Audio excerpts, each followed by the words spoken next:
Ораза жайында ғибрат әңгіме, сабырдың шыңы. Құлшылыққа берілген нәзік жан иесі Рабиға Адауия үшін оразаның орны ерекше еді. Жиі-жиі нәпіл ораза ұстайтын, бір жолы үйінен тіске басар ештеңе таппай, қатарынан 8 күн бойы ораза ұстады. Аштық қатты есеңгіретіп, көзі қарауытқанда, апырым-ай, өзімді қолдан қауіпке итермелеп жатқам жоқ па деген ой келді. Осы мезет есік қағылды. Көршісі бір табақ сорпа келген екен. Үй іші қараңғы болғандықтан тамақты жерге қойды. Май шамды әкелу керек болды. Шамды әкеліп жаққанда тамақтың мысықтың төгіп қойғанын көрді.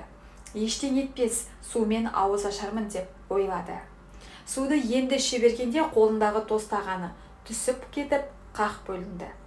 Шарасыздықпен қолын жайып: «Уа Раббым, бейшара құлыңды сынап жатырсың-ау, бірақ әлсіреп кеттім, сабырым жетер емес» деп аһілеп-уһіледі. Осы сәт ғайыптан бір дауыс естілді: «Уа Рабиға, қаласаң жер әлемнің байлығын үстіңе жаудырайын, қаласаң күллі рухани дертіңді жоқ қылайын, алайда біліп қой, бұндай дерт пен байлық бір жерде тұрмайды».